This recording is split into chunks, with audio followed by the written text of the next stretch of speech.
Hello to all my American Horror Story historians. My name is EJ Marino and we have a new review today. I'm going to be jumping into American Horror Stories Episode 7, Game Over.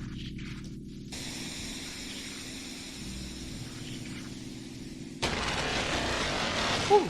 Okay, so this episode is a lot. I had to legit watch it and just jump straight into the review because I have feelings. This was a finale, I guess. Yeah, it was very much a ending that I expected from this show. While the episode was going on, I was just like, really, is it gonna get this meta, this self-aware, this kind of masturbatory? Like, it's really going to be an American Horror Story episode that sells other American Horror Stories. Yay! I am so puzzled by this episode. It wasn't the worst thing ever. I guess some of the moments was cool. There was that moment where the mom and Ben were talking in the study and they were having a therapy session. That was some good acting. And, you know, in this show, good acting is rare to find, so I will take it. Yeah, I don't think this episode is the biggest waste of time. I like the references. I understood what they were trying to do. I just feel the execution was off. Also, this very much furthers my theory that this show is for a much younger demographic. This is trying to get those teens to young adults into the show again. I do think this show has kind of viewed a little bit older of horror fans, and I'm not even talking about like old. I'm talking about like from 25 up. That's kind of where the show is going. So it does want to get that younger audience. These are the episodes that it's trying. Maybe a bunch of like 40 plus white dudes don't need to be trying to talk to the younger demographic, but hey, it's fine. I like American Horror Story proper. I think the campy older stylings of Ryan Murphy work really well in features like the double feature that's gonna come up, and Hotel and Coven. I like when it works. In American Horror Stories, maybe not the best. I think this isn't my favorite of the styles, but hey, it's not the worst thing ever. Let's just talk about Game Over already. The episode starts and the first thing we see are Noah Cyrus and what I thought were her gay. I had to like scratch that out of my notes and said, her boyfriend? Okay, sure, that makes so much sense in this scenario. So yes, the episode starts off with Noah Cyrus and her boyfriend going to the murder house. This was very self-referencing from the jump. This felt like I was watching Scream because they were aware of American Horror Stories. They were referencing Marie Laveau's like house. They were talking about things like Coven and like little details about certain episodes. There's even really meta references like, wow, Roanoke, let's go back home and watch that. I can't believe Sarah Paulson like disses it so much. And I'm like, because that was in the news recently.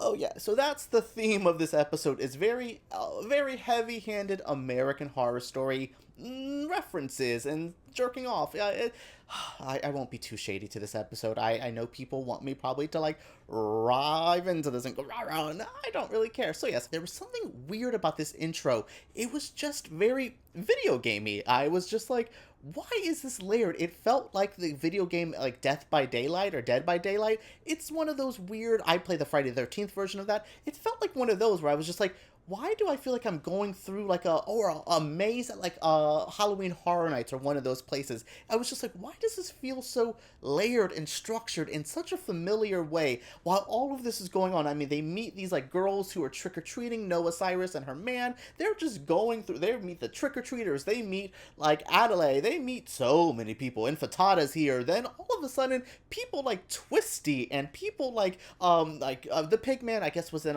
this season as well. We had Twisty and Bloody Face, and I'm like, that doesn't seem to be Murder House related.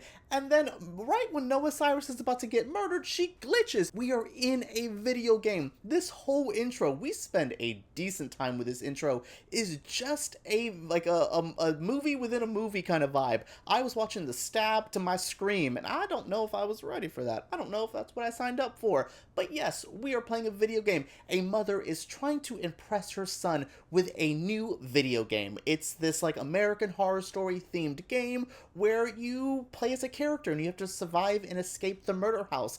I would maybe play this game. Yeah, as much as I'm dissing this episode, I would try the hell out of this game because I am a fanboy. I do like the references, and I thought this was cute that the mom was trying to impress her son by diving into this. And I'm like, this is off to a interesting start. Then the rest of the episode happens, and I'm like, what the hell is going on? So instead of the Noah Cyrus and her gay boyfriend guy, we are dealing with the mother and son drama for the most of this episode, which goes back to my, wow, this is really gearing younger. This is very high school teen drama, and people seem to like that. It works for some viewers, so I think it was okay here. It's not my cup of tea, but I understood what they were doing. The mom wanted to impress her son. She wants him to like this thing, and she worked so hard on it, and she put all her time and effort into it. So I'm just like, yeah, girl, you hustle your American Horror Story game. She is at a creative roadblock. She's like kind of like beefing with her son about it. It's just not connecting. So she wants to get inspiration. She decides, I'm gonna go to Murder House. I'm gonna go get some time here. Let me get inspired by the house. Why has this caused a mania? I'm asking myself the same thing, like, yo, why Murder House? What is going on? What makes people want to cosplay as Tate, which is something that they do in this episode, and I almost forgot about that. But yes, Murder House has this, like, weird phenomenon around it. It's pretty crazy. It's the first season of American Horror Story, but it's kind of taken on its own life. So the mom's like, what is going on? She decides to go meet up with a realtor to check this place out. The realtor, played by Tom Lenk from, oh my god, Buffy. He is one of my favorite characters on Buffy, Andrew. I absolutely love his character. I loved his arc. He was such a fun person on this, and he was a fun person in this episode. He plays the new realtor who is really upfront about the insanity of the house. I like it better than that one lady who was like trying to like lie to people and stuff. I like this realtor. He is such a fun moment. Him and the mom have some interactions. She gets into the house and it goes crazy from there. She is dealing with the Scarlett and her girlfriend characters because I really can't believe we needed to bring them back. Not like Violet and Tate. I know Evan Peters is busy. You know, he was like dealing with Agatha all along and shit. And I know Thaisa is probably beyond this kind of let's go do Murder House stuff.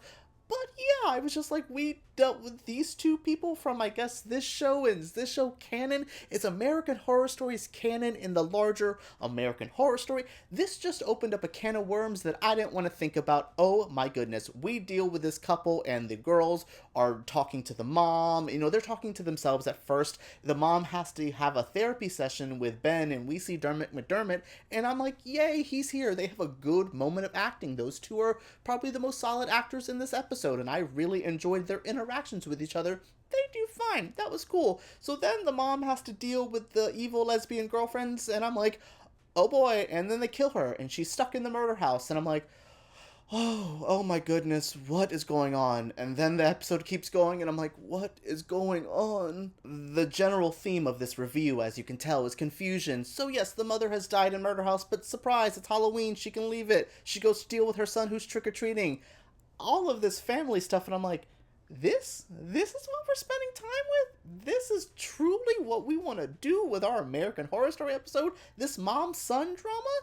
Okay, so yeah, he gets pissed at his mom. He said, girl, I always knew you were going to go to Murder House and get killed because you're crazy and obsessive over this. I didn't want you to make me a game. I wanted you to go to therapy, and I wish she would have just smacked this little boy in the face. I was so annoyed at this little future homosexual. Not my favorite character on AHS, but hey, whatever. She goes back to Murder House. It's, you know, I live here now, blah, blah, blah. But the son has other plans. He said, I'm burning this bitch down. Bye. And I'm like, this kid is the one who would burn down Murder House? This person that we've seen for maybe 15, 20 minutes of an episode is going to be the one who gets to destroy Murder House? I would always hope it would be Jessica Lange who would have burned that bitch down and would have got rid of it. Something like that. Something with more oomph, more gravitas. And I'm like, yo, this kid's about to do it. The ghosts are kind of fighting with, you know, the one Cindy Crawford's daughter, and they're just like, I need you to let us burn up and let us be free. She doesn't want to be free. She could still see her girlfriend. There is just so much drama, and I'm like, why are we dealing with Scarlett and her girlfriend and these, like, mom and son we've never seen before? The kid burns down Murder House, and it is gone. It is obliterated. Oh my goodness. And then there's a twist that there's more to this. Okay, so yes, after the house gets burned down, Scarlett decides years later or months later to come back and see the remains of the house. There is now condos up there. She sees the realtor. Yay, Tom Lenk back again. yay, my favorite thing of this episode is the realtor that's in this episode for 5 minutes. That tells you a lot. So she decides I'm going to buy this house. I've been an assassin. I can afford this condo. I'm moving back in. She sees her girlfriend. Oh my god, we're so invested in these characters that we've seen for like 2 episodes in this one show that a lot of people didn't really like. Okay, yeah, so we're done with the episode. Oh my goodness. But oh my god, there is one more twist, and I'm like, what the hell? We find out that all of that was a video game, and the mom and son are fine, and maybe, and what? Like, the ending is so strange. They wanted some M. Night Shyamalan ending. They wanted to do The Sixth Sense. Y'all gave me Lady in the Water. Like, what was this ending? What was the twist? What was the layers on layers of the video game? But in reality, there was so much this episode. I am so frustrated. I promised myself at the beginning this episode wouldn't work me up. I need double feature ASAP. I should have just reviewed that trailer. I am so sorry, y'all. Well, that was season 1 of American Horror Stories, I believe. Okay, so what now? Like, I thought it was fine. There's episodes I really liked. I thought, like, Ball, and I thought Drive-In, and I thought the Feral episode were really fun and inventive. That's what I wanted, but we spent 3 episodes at Murder House, and I don't know why. Then we also had that very bad Frat Bro one. Overall, this was a very odd experience, and then to end on this note, I understood completely what they wanted to do here with this very meta, this very American Horror Story episode for the fans. Sometimes, though, it feels like pandering, and it doesn't feel like an organic love letter to the fans. I thought Return to Murder House was great, not the return to the return to the return of Murder House. Y'all had me once in Apocalypse. Again, y'all are really milking this, and I don't think it is worthy of all of that, especially if you're not going to give me Jessica Lange, you're not going to give me, like, other actors, Evan Peters, you're not going to give me, oh my god, Connie Britton, girl, what were you doing? You couldn't just come for a hot set. This is what I'm talking about. I just don't understand. But it is over. We are getting prepared for double feature, which I will be reviewing next week, hopefully right after the episodes like this one has come out. We shall see how that goes. It would be then right in the morning. But yes, let's get prepared for that. I want to know your feelings, though, on this episode of American Horror Stories and this whole show as a whole. What did you think? Let me know down in the comments below. Subscribe to my channel because I make videos like this every single week. We are on an American Horror Story journey. I have more tacky shirts to wear for you guys, so get prepared. And oh boy, give me a thumbs up because I'm gonna need it for all of this. Please make me feel better with a thumbs up. Like, 1 like equals like $1 or whatever. I don't know, but just help me out, guys. We need it after this episode. Let's talk in the comments below.